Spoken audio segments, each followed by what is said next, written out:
اس نے کہا میں عمر ابن سعد کا پیغام لایا ہوں حسین ابن علی کے لیے۔ جناب ابو ثمامہ ساعدی نے کہا کہ ٹھیک ہے، اگر پیغام دینا ہے تو اپنی تلوار اور ہتھیار یہاں رکھو اور پھر خیمے میں جاؤ۔ اس بے دین و بے حیا نے کہا کہ میں تو تلوار ساتھ لے کے جاؤں گا۔ ابو ثمامہ ساعدی نے کہا کہ تم تلوار لے کر نہیں جا سکتے۔ اس کی بہت تکرار ہوئی جناب ابو ثمامہ ساعدی کے ساتھ۔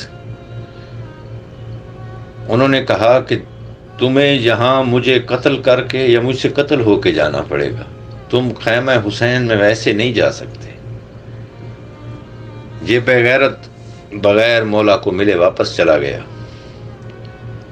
اس نے جا کے پسر سعد کو بتایا کہ مجھے انہوں نے خیمہ حسین میں نہیں جانے دیا۔ اسی پسر سعد کے لشکر میں کوفہ کا ایک بہت مسکین آدمی جس کا نام تاریخ میں خزیمہ لکھا ہے، وہ بھی اسی لشکر میں شامل تھے۔ انہوں نے کہا عمر مجھے جانے دو، یہی پیغام میں جا کے حسین کو دے آتا ہوں۔ عمر ابن سعد نے کہا تم چلے جاؤ۔ یہ وہاں سے تو ویسے ہی نکلے جیسے کثیر بن عبداللہ نکلا تھا۔ جب یہ آ رہے تھے اور امام حسین علیہ السلام نے دیکھا تو ابو ثمامہ ساعدی سے پوچھا ابو ثمامہ یہ کون ہے؟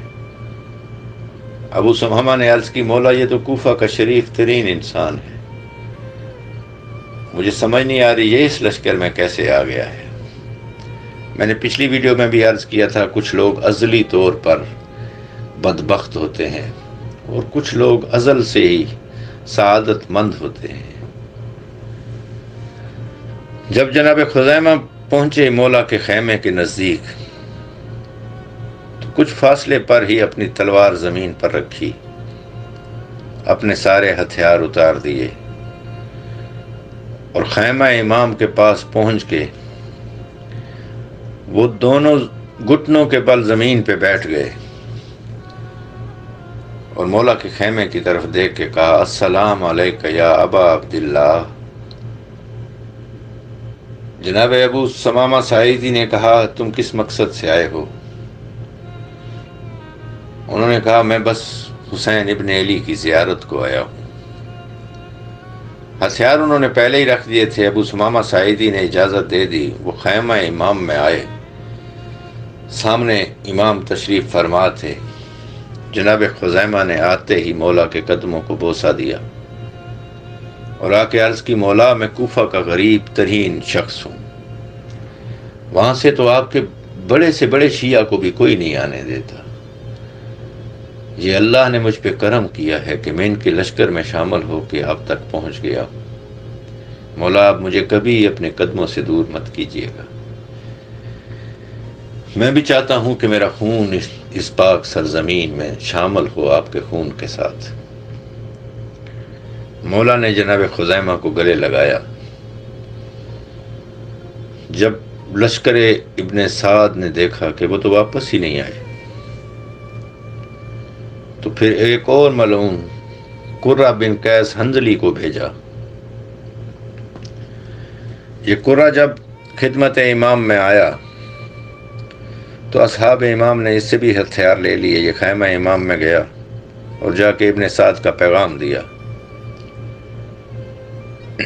کہ وہ پوچھ رہے ہیں کہ آپ کس مقصد سے آئے ہیں۔ مولا نے جواب میں فرمایا اہل مصرکم کتبوا علی ان اقدم علینا فاما اذا کرہتمونی اتصرف عنکم۔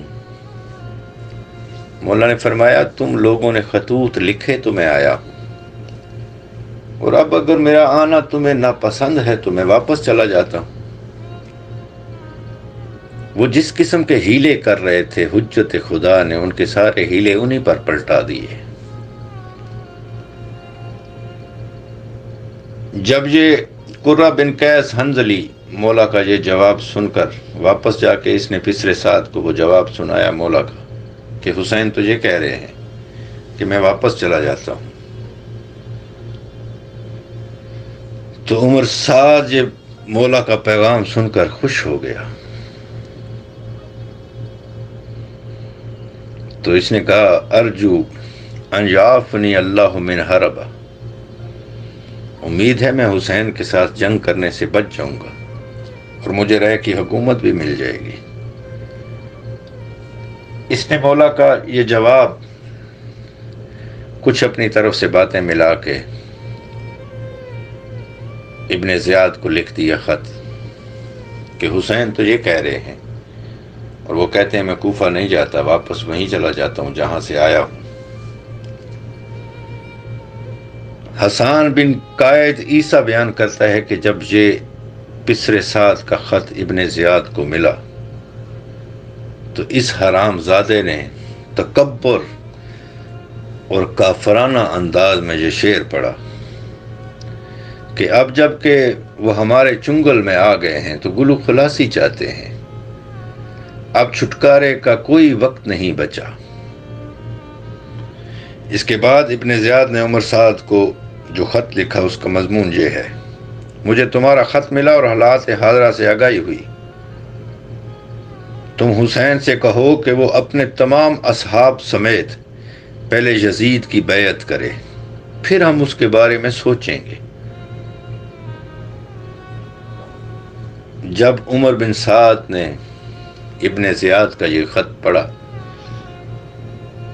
تو وہ مایوس ہو گیا، وہ جو چاہتا تھا وہ نہیں ہو سکتا تھا، اور اسے یہ بھی پتا تھا کہ یہ پیغام میں حسین تک پہنچاؤں گا وہ کبھی نہیں مانیں گے، لہذا اس نے یہ خط مولا تک پہنچایا ہی نہیں۔ 3 محرم کا دن گزرا۔ 4 محرم کو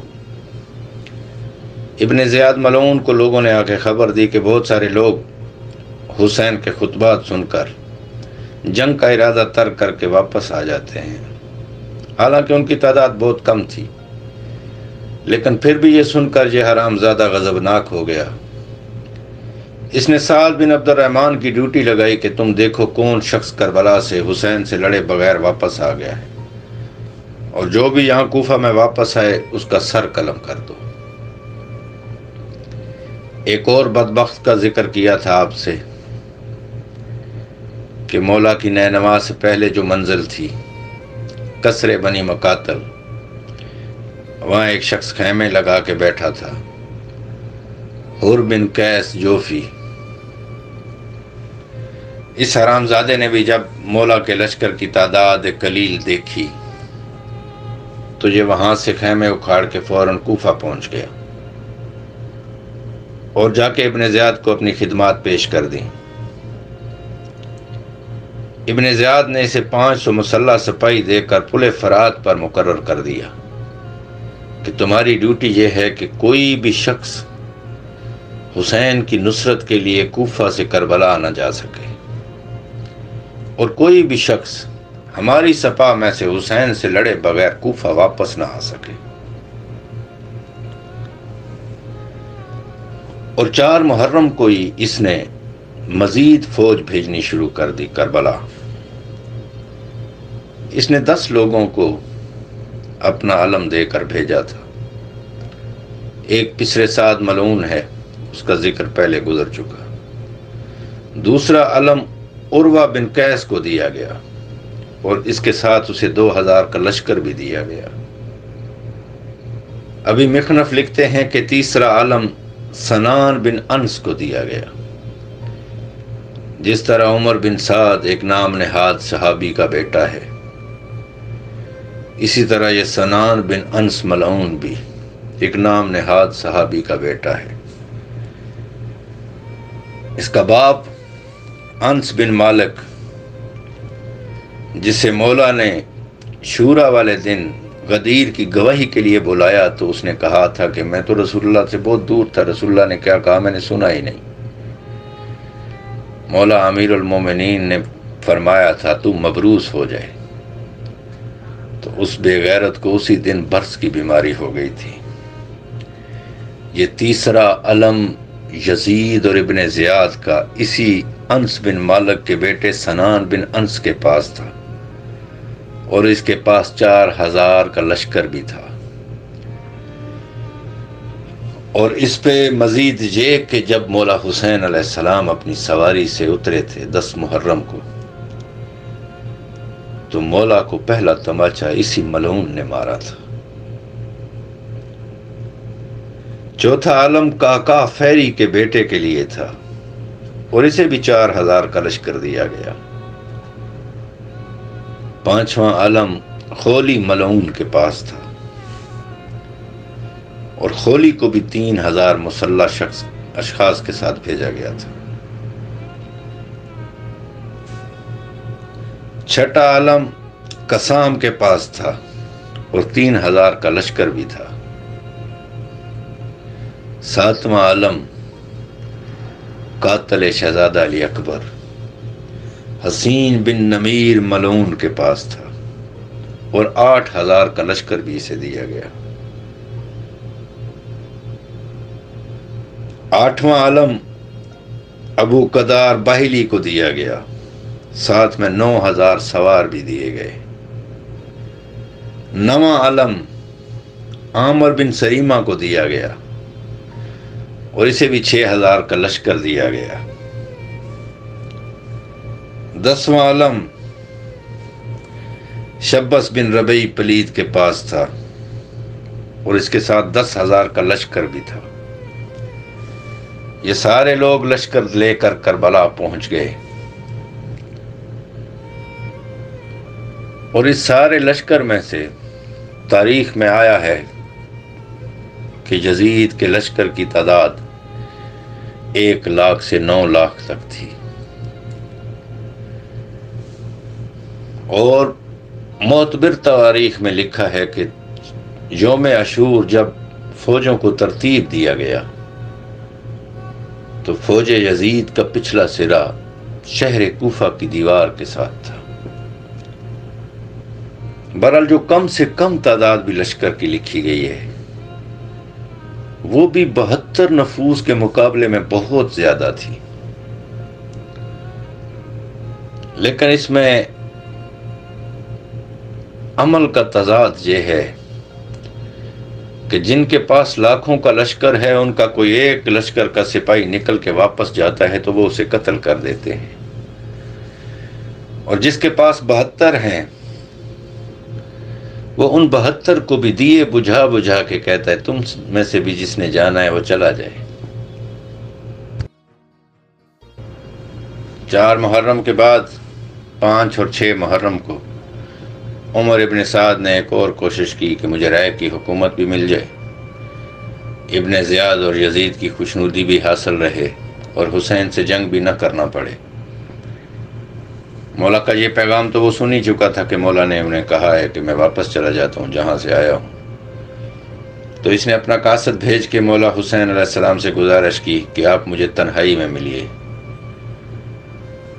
کربلا میں آج بھی وہ مقام موجود ہے، مومنین اس کی زیارت بھی کرتے ہیں جہاں ابن سعد اور مولا کے مذاکرات ہوئے۔ پہلی جو اس نے ملاقات کی تو مولا نے وہی جواب دیا کہ تم لوگوں کے خط لکھنے سے میں آیا ہوں، اور میں جہاں سے آیا ہوں وہیں واپس چلا جاتا ہوں۔ ابن سعد نے پھر دوسری رات پھر دوبارہ مولا سے ملاقات کی، اور تاریخ میں ملتا ہے جو مکالمہ ہوا امام حسین علیہ السلام اور عمر ابن سعد کے درمیان، کہ مولا نے فرمایا افسوس ہے ابن سعد، کیا تو اس خدا سے نہیں ڈرتا جس کی بارگاہ میں حاضر ہونا ہے؟ تو مجھ سے جنگ کرتا ہے حالانکہ تو اچھی طرح جانتا ہے میں کس کا فرزند ہوں۔ اس قوم کو چھوڑ اور میرے ساتھ ہو جا۔ حالانکہ یہ ملعون اپنی طرف سے ایک چال چلنے کے لیے آیا تھا، لیکن حجت خدا نے اسی پر حجت تمام کر دی۔ عمر بن سعد نے کہا مجھے اندیشہ ہے کہ میرا گھر ڈھا دیا جائے گا۔ مولا نے فرمایا اگر ان لوگوں نے تیرا گھر گرا دیا تو میں تمہیں اور گھر بنا دوں گا۔ اس نے پھر کہا مجھے خطرہ ہے کہ میری جائیداد ضبط کر لی جائے گی۔ مولا نے فرمایا میرے ساتھ حجاز چل، اس سے بہتر جائیداد میں تجھے عطا کروں گا۔ پھر عمر بن سعد نے کہا میرے اہل و عیال ہیں اور مجھے ان کی تباہی کا خوف ہے۔ یہ کہہ کر وہ خاموش ہوا۔ مولا نے کہا میں جو تجھے کہہ رہا ہوں کہ تو میری پناہ میں آ جا۔ پھر اس کے بعد اس ملعون کی زبان پر اصل بات آئی گئی۔ اس نے کہا کہ اے حسین، آپ جانتے ہیں کہ مجھے بچپن سے رائے میں حکومت کرنے کا بہت شوق ہے۔ اگر میں آپ سے جنگ نہ کروں یا آپ یزید و ابن زیاد کی بیعت نہ کریں تو مجھے رائے کی حکومت نہیں مل سکتی۔ مولا حسین علیہ السلام مسکرائے اور کہا کہ اے عمر، تو کہتا ہے کہ میں رائے پہ حکومت کروں گا۔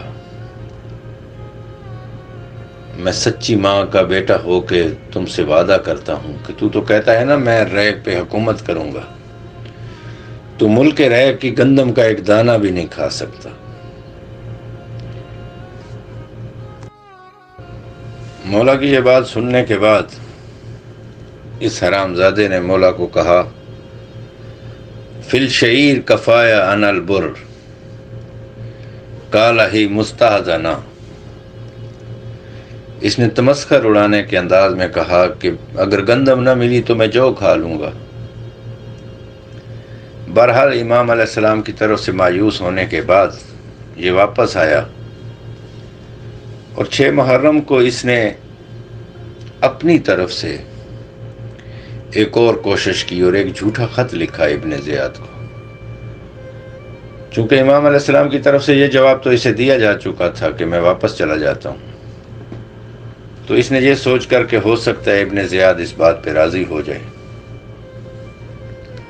تو اس نے ابن زیاد کو اپنی طرف سے لکھا کہ خدا نے فتنہ و فساد کی آگ بجھا دی ہے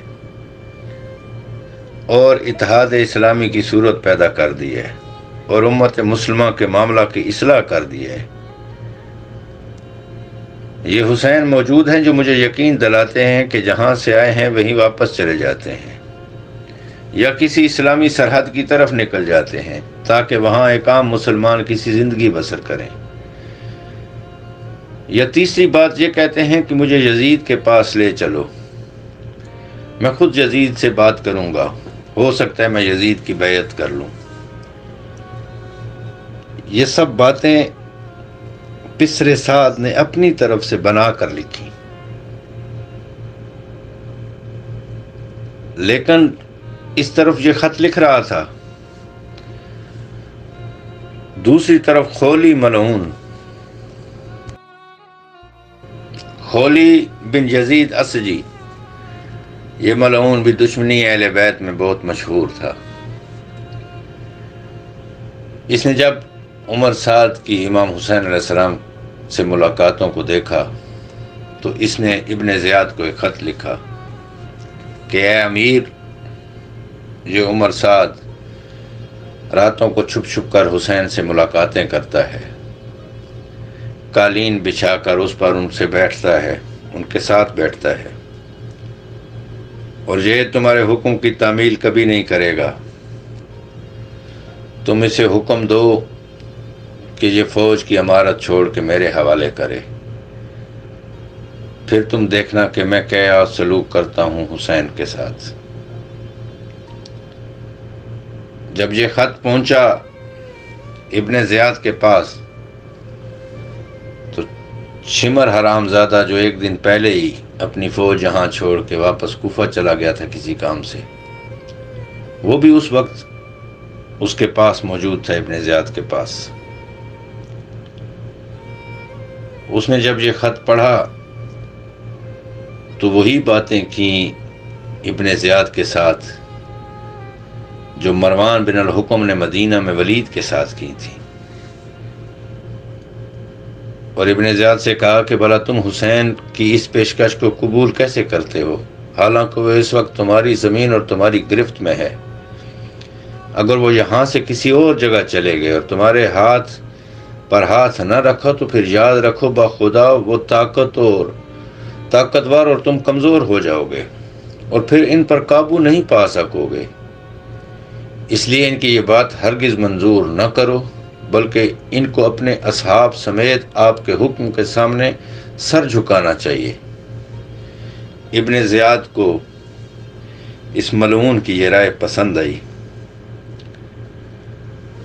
اور اس نے عمر ابن سعد کو خط لکھا۔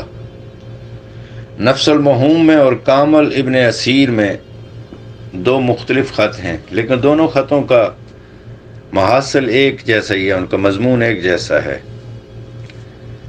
خط میں اس نے لکھا تھا، پسرے سعد میں نے تمہیں حسین کے ساتھ صلح کرنے کے لیے نہیں بھیجا، اور نہ اس لیے بھیجا کہ تم ان کی سفارش کرو، اور نہ اس لیے کہ فرشوں پر بیٹھ کر ان کے ساتھ گفتگو کرو، جیسا کہ مجھے ان امور کی اطلاع مل چکی ہے۔ دیکھو اگر حسین اور اس کے اصحاب میرے حکم کے سامنے سر تسلیم خم کریں تو ٹھیک، ان کو سلامتی کے ساتھ میرے پاس لے آؤ، اور اگر انکار کریں تو ان سے جنگ کرو اور ان کا پانی بند کر دو، کیونکہ میں نے یہود و نصارہ پر تو اسے حلال کر دیا ہے، مگر حسین اور ان کے اہل بیت پر حرام ہے۔ خیال رکھنا کہ ان تک پانی کا ایک قطرہ بھی نہ پہنچنے پائے، اور جب حسین قتل ہو جائیں تو میں تمہیں تاکید کرتا ہوں کہ اس کی لاش پر گھوڑے ضرور دوڑانا، اور اگر تم نے ایسا کیا تو ہم تمہیں اپنا مطیع و فرما بردار پائیں گے، اور اگر ایسا کرنے کا خیال نہ ہو تو لشکر کی سرداری شمر کے حوالے کر دو اور خود علیحدہ ہو جاؤ۔ میں نے شمر کو اپنا خاص حکم دے دیا ہے۔ راویان لکھتے ہیں کہ جب شمر یہ خط لے کر ابن سعد کے پاس آیا تو ابن سعد سمجھ گیا کہ یہ ساری چال کس کی ہے۔ اس نے کہا، وائے ہو شمر تم پر اور جو کچھ تم لائے ہو، میرا خیال ہے تم ہی نے ابن زیاد کو میرا مشورہ قبول کرنے سے روکا ہے۔ خدا کی قسم حسین ہرگز تم لوگوں کی پیشکش قبول نہ کرے گا، کیونکہ اس کے سینے میں اس کے غیور باپ کا دل دھڑکتا ہے۔ شمر نے کہا، ان باتوں کو چھوڑو، مجھے یہ بتاؤ امیر کے حکم کی تعمیل کرتے ہو؟ بصورت دیگر امارت میرے حوالے کر دو۔ شمر کی یہ باتیں سن کر اس حرام زادے کی بھی شیطانی رگ پھڑکی اور اس نے کہا، میں یہ امارت تو تمہیں ہرگز نہیں دوں گا، اور اب دیکھو میں حسین کے ساتھ کرتا کیا۔ تاریخ طبری مقتل الحسین، نفس المہوم اور کامل ابن اسیر، ان سب مورخین نے لکھا ہے کہ ابن زیاد کا یہ حکم ملنے کے بعد اور شمر کی باتیں سننے کے بعد عمر ابن سعد اپنے اصلی روپ میں آ گیا۔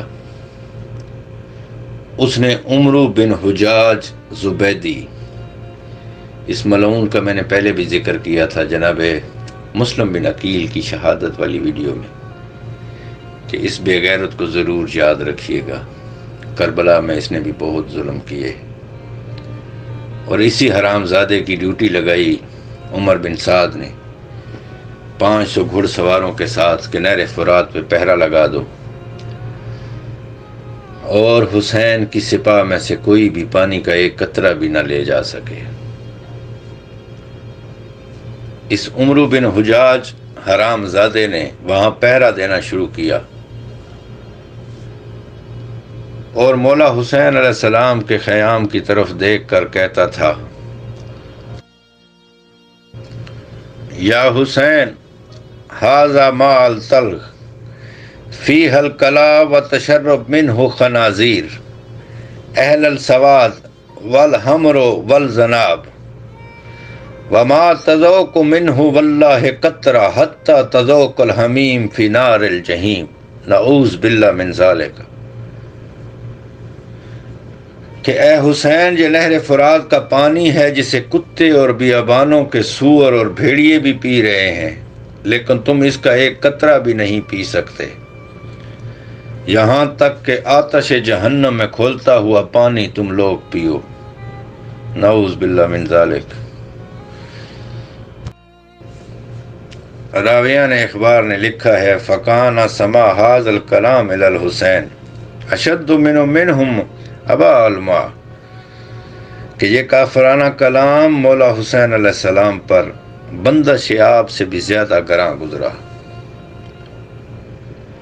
اسی طرح ایک اور گستاخ وقت کا بھی طعنہ سن لیں، اور اس حرام زادے کا نام ہے عبداللہ بن حسین ازدی۔ یہ عبداللہ بن حسین ازدی یہ بکواس کر رہا تھا، یا حسین الا تنظروا الى الماء کانہا قبض السماء واللہ لا تذوقون منہ قطرہ واحدہ حتی تموتوا عطشانا، کہ اے حسین اس پانی کو دیکھ رہے ہو جو اپنی نیلگونی کی وجہ سے جگر پارہ آسمان معلوم ہوتا ہے، بخدا تم اس کا ایک قطرہ بھی نہیں پی سکتے، یہاں تک کہ شدت پیاس سے بلک بلک کر دم توڑ دو گے۔ امام عالی مقام کو اس کا بےہودہ کلام سننے سے اس قدر اذیت ہی ہوئی کہ بارگاہ احدیت میں دست دعا بلند کر کے مولا نے فرمایا اللہم اقتل عطشانا ولا تغفر له ابدا، پروردگارہ اس ملعون کو پیاسا قتل کرنا اور اس کی ابداً کبھی بخشش نہ کرنا۔ امام علیہ السلام کی بد دعا کا اثر یہ ہوا کہ حمید بن مسلم لکھتے ہیں کہ آخر وقت میں اس شخص کی بیمار پرسی کرنے کے لیے میں گیا، اس خدا کی قسم جس کے بغیر کوئی معبود برحق نہیں ہے، میں نے دیکھا کہ وہ پیاس کی شدت سے اس قدر پانی پیتا تھا کہ پانی حلق تک پہنچ جاتا تھا، پھر اسے قے آنا شروع ہو جاتی اور وہ بدستور اللہ تش پکارنے لگتا، حتیٰ کہ اسی حالت میں واصل جہنم ہو گیا۔ امام حسین علیہ السلام، ان کے اہل بیت، معصوم بچوں، ان کے پردہ داروں اور ان کے اصحاب پر 7 محرم سے پانی بند ہوا، 7 اور 8 کا دن گزرا، 9 محرم آ گئی۔ 9 محرم وہ دن ہے کہ جس کے بارے میں نفس الموہوم میں امام جعفر صادق علیہ السلام کی ایک حدیث ہے، معصوم کی زبانی ہی 9ویں محرم کے حالات سنیے۔